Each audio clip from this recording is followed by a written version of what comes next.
हम देखना चाहते हैं पावर क्या होती है, समझना चाहते हैं पावर क्या होती है। तो देखें तो पावर ज़्यादा कुछ नहीं, पर इम्पोर्टेंट टर्म होती है इलेक्ट्रिकल इंजीनियरिंग में। पावर कैलकुलेशन हर क्वेश्चन में, हर टॉपिक से रिलेटेड होता है। तो हम देखेंगे कि पावर होती क्या है। पावर कुछ नहीं, पावर हमारी वी आई कॉन्जुगेट होती है, यानी कि S is equal to V I conjugate. अब इसमें एक्टिव पावर भी होती है और रिएक्टिव पावर भी होती है। इसको देखें तो हम ये कह सकते हैं कि S is equal to V I conjugate is equal to active power plus में J रिएक्टिव पावर। और Q जो होती है हमारी पॉजिटिव होती है for lagging V A R. अब हमें ये नहीं पता कि S क्या होती है। S हमारा होता है कॉम्प्लेक्स पावर, यानी जो भी पावर होती है वो सम होता है। जैसे कि एक्टिव पावर, रिएक्टिव पावर, इन दोनों का अगर सम करेंगे हम तो हमारा एपरेंट पावर आएगी, कॉम्प्लेक्स पावर आएगी। अब एपरेंट पावर को ही हम कॉम्प्लेक्स पावर बोलते हैं। ठीक है, तो कॉम्प्लेक्स पावर, इसकी यूनिट होती है वोल्ट एम्पियर, इसकी यूनिट होती है केवीए, एमवीए। अब हमें देखना है कि एक्टिव पावर क्या होती है। एक्टिव पावर के बहुत सारे नाम हैं, जैसे real power, wattful power, true power, इसकी यूनिट वॉट होती है, केडब्ल्यू होती है, एमडब्ल्यू होती है।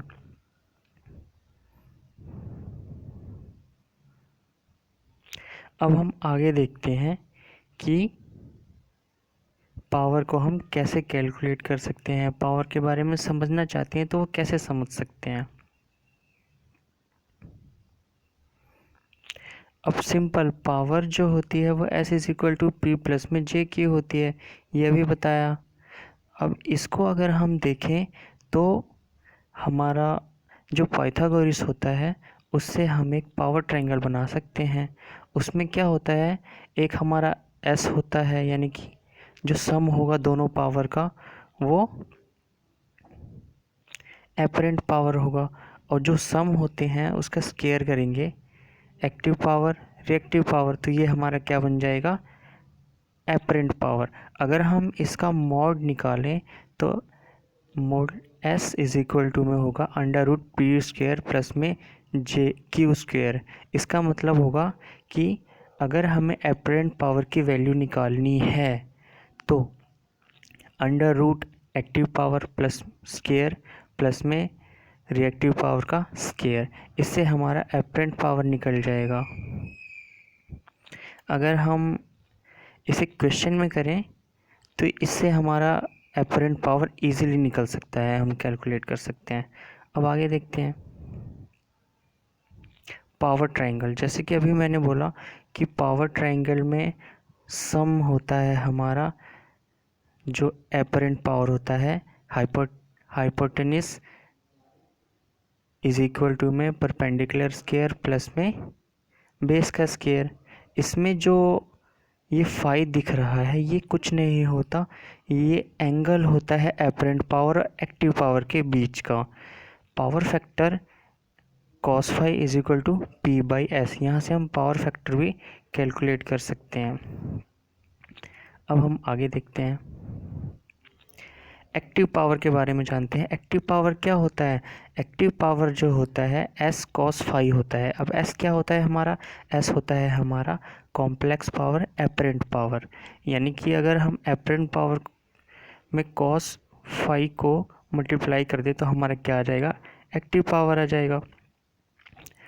अब ये आया कैसे, ये अभी हमने जो ट्रायंगल बताया था पावर ट्रायंगल, उससे आया ये कोस फाई। अब देखते हैं साइन फाई क्या होगा। साइन फाई का क्या होता है, साइन फाई अगर हम देखें इसमें तो ये हमारा क्यू होता है और अपॉन में एस होता है। एस हमारा एपरेंट पावर होता है। तो अगर हमें रिएक्टिव पावर की वैल्यू निकालनी है तो Q is equal to S sine phi, जो अभी हमने देखा था पावर ट्रायंगल से कि साइन फाई कैसे होती है। साइन फाई का फार्मूला क्या होता है? जी हाँ, बिल्कुल। अब अगर हम इक्वेशन 1 देख लिए, इक्वेशन 2 देखें, अगर हम इक्वेशन 1 और इक्वेशन 2 देखें तो इससे हमें पता चल जाएगा कि हाँ फाई कैसे निकालें, यानी कि एस साइन फाई अपॉन में एस कोस फाई। एस से एस कैंसिल हो जाएगा, बच जाएगा क्या? साइन फाई अपॉन में कोस फाई। इसका मतलब क्या होता है? Tan phi. अब यहाँ से हम जो है टेन फाई या थीटा जो होती है उसकी वैल्यू हम निकाल सकते हैं। अब आगे देखते हैं। अभी हमने थीटा की वैल्यू निकाल ली थी। अब इस थीटा की वैल्यू का मतलब क्या है? इसका मतलब है कि P अपॉन में Q इज इक्वल टू में टेन फाई। ये जो हमने अभी फाइंड किया है, Q अपॉन में P इज इक्वल टू में टेन फाई। अब अगर हमें Q की वैल्यू निकालनी है तो टेन P से मल्टीप्लाई कर देंगे, और अगर हमें P की वैल्यू निकालनी है तो P को दूसरी तरफ ले जाके Q अपॉन में टेन पाई कर देंगे। ठीक है, उससे हमारी रिएक्टिव पावर निकल जाएगी, और रिएक्टिव पावर निकालने के लिए क्या करना पड़ेगा? हमें इस P को दूसरी तरफ ले जाके मल्टीप्लाई करना पड़ेगा। इस P को हमें इस तरफ लाना पड़ेगा, तो हमारी रिएक्टिव पावर की वैल्यू आ जाएगी। Q इज इक्वल में P टेन फाइव। अब आगे देखते हैं। अब हमें पता चल गया कि हाँ एक्टिव पावर क्या होती है, रिएक्टिव पावर क्या होती है। एक्टिव पावर वो होती है जो एक्चुअली में हीट प्रोड्यूस करती है, जितना हमें काम होता है सर्किट में। तो वो क्या है हमारी? P इज इक्वल टू में S cos phi. P is equal to में एस कॉस फाई। अब देखते हैं कि अगर सिर्फ हमारा रेसिस्टिव लोड हो सर्किट में, सिर्फ रेसिस्टिव लोड हो, यानी कि रेसिस्टर लगा हुआ हो सर्किट में, तो क्या होगा? ठीक है, तो देखते हैं, हम कैलकुलेट करते हैं इसका क्या मतलब है। अगर phi is equal to zero, क्यों होगा phi is equal to zero? क्योंकि जो हमारा एंगल बनता है, ये जो फाई होता है, ये ज़ीरो होता है रेसिस्टिव लोड में। क्यों होता है ज़ीरो? क्योंकि ये एक ही फेज़ में होते हैं। जो हमारा करंट होता है और जो हमारी वोल्टेज होती है वो सेम फेज़ में होती है, इसलिए इन दोनों के बीच का एंगल क्या होता है? ज़ीरो होता है। तो जब उसमें एंगल ही ज़ीरो है तो ऑब्वियस है उसमें कोई भी फेज़ डिफरेंस नहीं आएगा। ठीक है, अब देखते हैं हम कि हमारा जो फाई है वो ज़ीरो हो गया, तो P इज इक्वल टू में एस कोस फाई। अब जब हमारा कोस फाई ही ज़ीरो है तो कॉस ज़ीरो की वैल्यू क्या होती है? कॉस ज़ीरो की वैल्यू 1 होती है। अब इसका मतलब क्या हुआ कि P इज इक्वल टू में S हो गया। इसका मतलब क्या है? इसमें कोई भी हमारी रिएक्टिव पावर नहीं है। जितना हमारा कॉम्प्लेक्स पावर है उतनी ही हमारी एक्टिव पावर है। इसमें क्या रिएक्टिव पावर होगी? इसमें कोई रिएक्टिव पावर नहीं होगी। क्यों नहीं होगी? Q इज इक्वल टू में एस साइन फाई होता है, अभी हमने देखा था पहले। Q इज इक्वल टू में एस साइन फाई। अब अगर हम देखें साइन ज़ीरो, फाई की वैल्यू ज़ीरो ही थी। फाई की वैल्यू ज़ीरो क्यों थी? क्योंकि जो हमारा करंट और जो वोल्टेज था वो दोनों सेम फेज़ में था। अब जब सेम फेज़ में होगा तो इसका मतलब फेज़ डिफरेंस है ही नहीं उसमें,